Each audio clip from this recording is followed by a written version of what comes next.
శ్రీ లక్ష్మీ నరసింహస్వామి జ్యోతిష్యాలయం. కుటుంబంలో ఏ సమస్యకైనా 100% పరిష్కారం. విచ్చేయండి.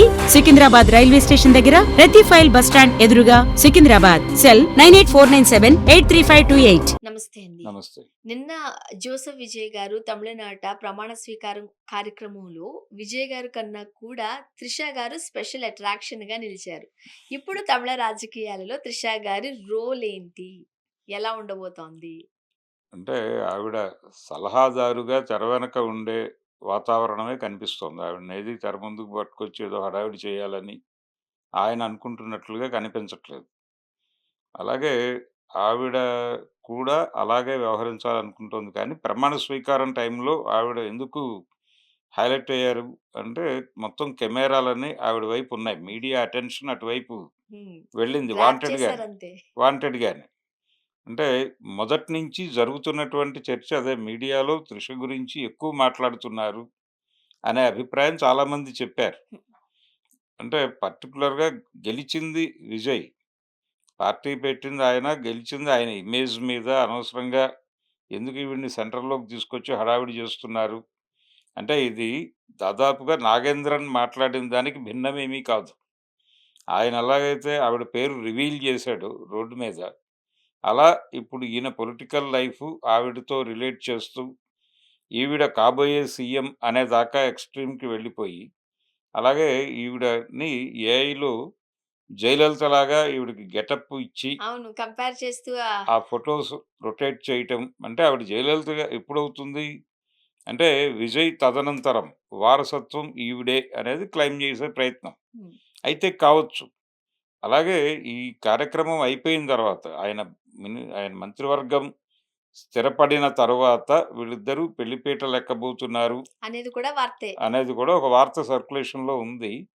అంటే మొన్న ప్రమాణ స్వీకార కార్యక్రమం ముగింపు దశలో ఉండగా విజయ్ మదరు, ఈవిడ విడిగా మాట్లాడుకుంటూ కనిపించారు హ్మ్. వీడియోల్లో. సో, దాని మీద ఫోకస్ పెట్టి వాళ్ళు పెళ్లి గురించే మాట్లాడుకున్నారు. అంటే ఇంకా డివోర్స్ ప్రక్రియ కంక్లూడ్ అవ్వలేదు. ఇంకా అవ్వలేదు. వీళ్ళ చేతికి కాగితాలు రాలేదు. హ్మ్. కాగితాలు వచ్చే వరకు ఎలా వ్యవహరించాలి? వచ్చాక ఏం చేయాలి? అనే దాని గురించి వాళ్ళిద్దరూ చర్చించుకున్నారు అని సోషల్ మీడియాలో జనాలు మాట్లాడుకోవటం మొదలుపెట్టేశారు. సో, ఆయన పర్సనల్ లైఫ్ అది. ఆయనే చెప్పుకున్నాడు ఆ విషయం.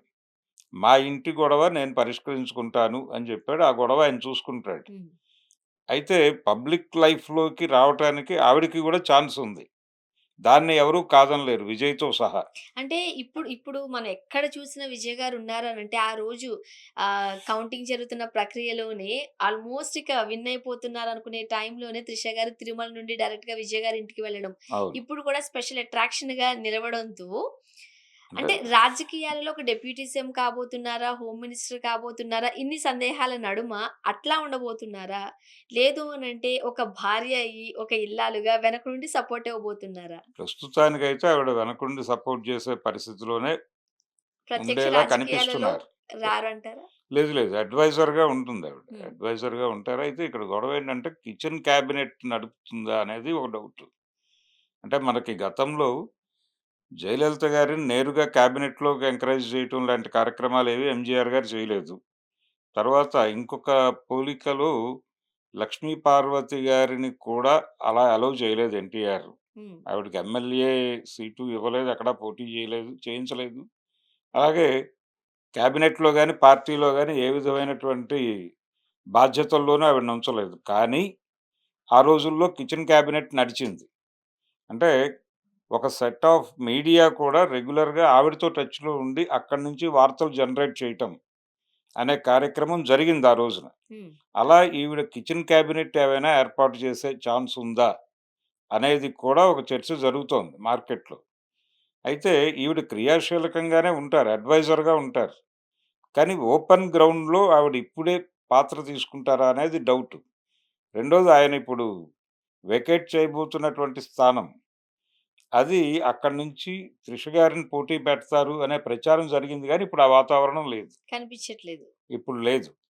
ఆయన హ్మ్. ఆల్టర్‌నేటివ్‌ని చూసుకున్నారు. అయిపోయింది. కన్ఫర్మేషన్ ఒక 2 డేస్‌లో వచ్చేస్తుంది.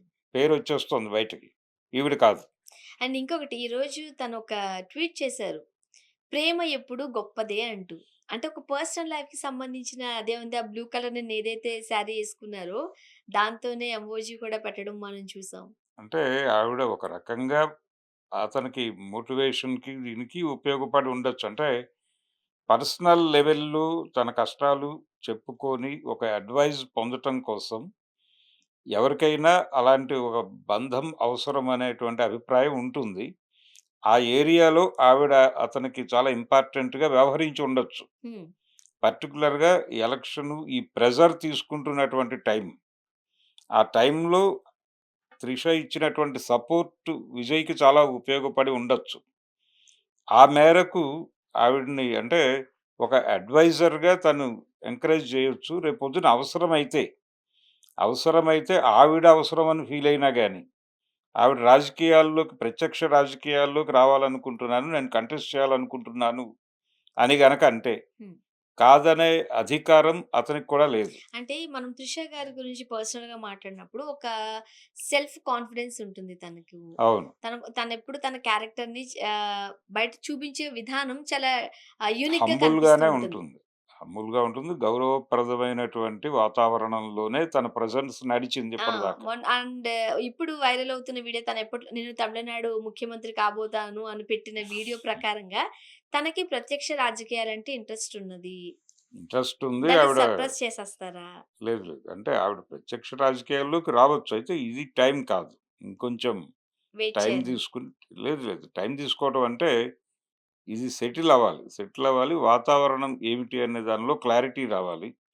ఆ క్లారిటీ రావటం విజయ్‌కి అవసరమే, త్రిషకి అవసరమే.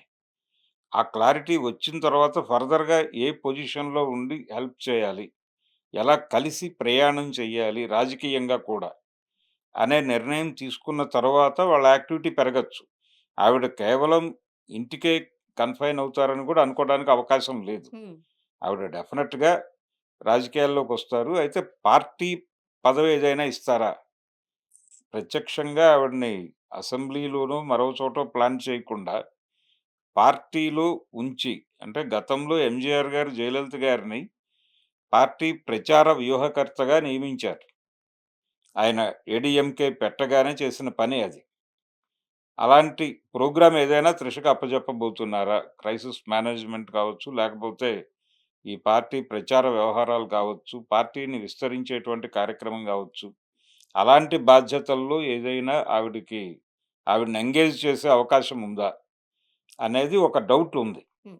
ఆ డౌట్‌తో పాటు ఆవిడ కొంత క్లారిటీ వచ్చిన తర్వాత తనంతట తను ప్రత్యక్ష రాజకీయాల్లోకి వచ్చే చొరవ ఉంది ఆవిడకి. ఆ చొరవ ఎవరి కోసమో కంట్రోల్ చేసుకునే పరిస్థితిలో గూడా లేదు. ఎందుకంటే నాగేంద్రన్ మాట్లాడిన రోజు విజయ్ కంటే గూడా ఆవిడే సీరియస్‌గా ఖండించే ప్రయత్నం చేశారు పర్సనల్ లెవెల్‌లో. అప్పుడు గూడా ఆవిడ పార్టీ గురించి కానీ, విజయ్ గురించి కానీ ఒక మాట మాట్లాడలేదు. మాట్లాడలేదు. తన కోసం మాట్లాడుకున్నారు. అంతే. నేను పర్సనల్ లెవెల్‌లో మాట్లాడుతున్నాను. ఇది మీకు తగునా అని మాత్రమే అందావిడ. అంత పద్ధతిగా రియాక్షన్ ఉంది. అలాగే తను అమిత్ షా గారితో మీట్ అయిన విషయం మనం మర్చిపోకూడదు. ఆవిడ కాన్షియస్‌గా ఉన్నారు. రాజకీయాల్లో ఎవరు ఏమిటి? ఎవరితో ఏం మాట్లాడాలి? ఎవరితో ఎలా ముందుకు వెళ్ళాలి? దాకా ఆవిడకి క్లారిటీ ఒక ఉండింది. క్లారిటీ ఉంది. ఓ పిక్చర్ ఉంది. ఆవిడకి తెలుసు. ఆవిడ ఇన్నోసెంట్ ఏం గాదు. హ్మ్. పొలిటికల్ అవేర్‌నెస్ ఉన్నటువంటి మహిళే. కాబట్టి ఎలాగైనా మూవ్ ఆన్ అవ్వచ్చు. కానీ ఇప్పుడు ఇమ్మీడియేట్‌గా ఆవిడ ప్లేస్‌మెంట్ ఉంటుంది అనైతే అనుకోవటం కష్టం. అండ్ ఇంకొకటి సార్ ఇప్పుడు 'త్రిష' గారు అట్రాక్ట్ అయ్యారు. బావుందంతా. అండ్ 'సంగీత' గారు ఆఫ్‌కోర్స్ ఇష్యూస్ నడుస్తున్నాయి కాబట్టి డివోర్స్ అప్లై చేశారు కాబట్టి రాలేదని అనుకోవచ్చు. బట్ పిల్లలెందుకు రాలేదు అనేది అంటే ఒక చిన్న గొడవ ఉందక్కడ. కుమారుడు ఆల్రెడీ ఈయన మీద కొంత వ్యతిరేకత మాట్లాడాడు గతంలో. సర్‌నేమ్ మార్చుకున్నారు అని అవును. ఇంటి వార్తలు కూడా పేరు వచ్చాయి. మార్చుకున్నాడు. తను అంటే వాళ్ళ ప్రెషర్ ఏంటంటే మేము దూరం అయ్యాం వీళ్ళకి. గ్యాప్స్ పెరిగిపోయినాయి అనేది ఓపెన్‌గా ఇద్దరు మాట్లాడారు. అది ఏదైనా రీబిల్డ్ చేసేటువంటి కార్యక్రమం చేస్తారా ఇప్పుడు? హ్మ్. ఈ కార్యక్రమాలు అయిపోయిన తర్వాత అనేది చూడాలి. ఇది కూడా నిజానికి ఆయన చెప్పినట్లుగా వాళ్ళ ఇంటి గొడవే. వాళ్ళ ఇంటి గొడవే. మా ఇంటి గొడవలు నేను సెటిల్ చేసుకుంటాను. మీ ఇంటి గొడవల్లాగానే అన్నాడాయన. సో, ఆయన సెటిల్ చేసుకుంటాడు గాబట్టి అది లేకపోతే ఆయనకే ప్రాబ్లమ్‌గా మారుతుంది. ఫ్యూచర్‌లో కరెక్టే. అలా మారిన పరిస్థితులు, దెబ్బతిన్నటువంటి పార్టీల చరిత్ర కూడా మనకు తెలుసు. హ్మ్. అంటే తండ్రి, కొడుకుల మధ్య గొడవ మొదలై కొడుకు ఇంకొక స్టాండ్ తీసుకుంటే, ఆ తండ్రి దెబ్బతిన్నటువంటి పార్టీలను కూడా మనం గతంలో చూసాం. ఈ గొడవ ఇప్పటిది కాదు, మహాత్మా గాంధీ గారి దగ్గర నుంచి ఉంది. హ్మ్. ఆయన పెద్ద కుమారుడికి, ఆయనకి కూడా సయోధ్య లేదు. ఆయన చాలా కాన్షియస్‌గా యాంటీ గాంధీగా వ్యవహరించేవాడు హరిలాల్. సో, ఆ గొడవ ఉంది. ఈ రోజున కొత్తగా విజయ్‌తో వచ్చినటువంటి ప్రోగ్రామ్ కాదది. తండ్రులు, కొడుకులు అలా ఉండటము సహజమే. లేదు ఈయన గనక ఈ రోజున స్టాలిన్‌తో మాట్లాడుతున్నట్టు అలా వెళ్లి కొడుకుతో గూడా మాట్లాడి, సెటరైట్ చేసుకొని ఒక గుడ్ రిలేషన్‌లోకి తీసుకొచ్చినా తీసుకురావచ్చు. చూడాలి సార్ ఏం జరగబోతుందో. Thank you so thank much. You.